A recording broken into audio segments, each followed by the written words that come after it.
Now, the rest of the story. Lieutenant Colonel John F. Reynolds was affectionately called Old Pop by the cadets of his military school, but there were limits even to Old Pop's patience, and Fanny had finally crashed through them. What now? Asked Colonel Reynolds of the rambunctious offender, who once again had been sent before him for discipline. Fanny tried to cajole Colonel Reynolds with the axiom that the worst students make the best soldiers. Colonel Reynolds would not have to consult the records to be reminded of just how bad a student Fanny had been. For example, 100 demerits in any 6-month period comprised grounds for automatic expulsion. In Fanny's first half year at Reynolds School, the accumulated 120, escaping the otherwise obvious penalty through somebody's misguided sympathy, and the pattern of misbehavior continued with 98 demerits the first half of the second year, then 94 demerits the second half, right down to the last period of his last year, which he celebrated with 97 demerits. Fanny's insubordination was as varied as the instances were voluminous. Late for parade, late on parade, face unshaven, hair unkempt, equipment dirty, uniform disordered, slackness in drill, failure to salute a superior. And this is not to mention the practical jokes like the time he cooked and ate a professor's prize rooster because it kept him awake.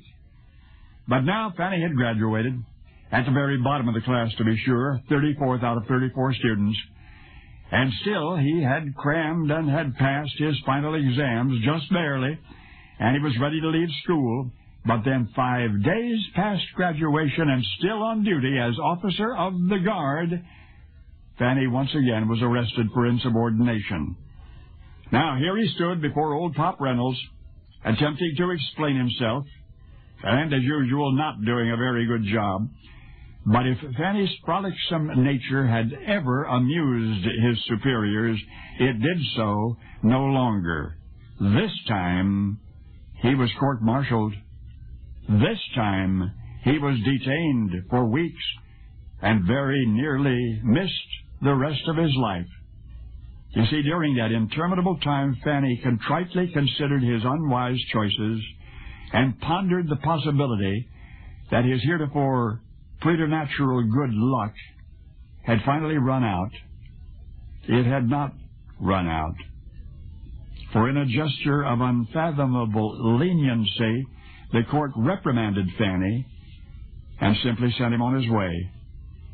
So he then departed the nation's capital, July 18, 1861, where he would receive his orders just in time to take part in the Battle of Bull Run.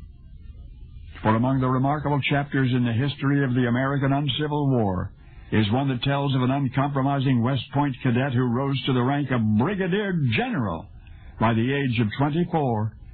And yet you reflect on the battlefield heroisms which made that spectacular promotion possible, and you will bear in mind the pattern of petulance and the capricious character that premiered at West Point and exploded at Little Bighorn. Of course you remember the unsoldier-like cadet whose golden curls earned him the nickname Fanny. You remember him as General George Armstrong Custer. Only now you know the rest of the story.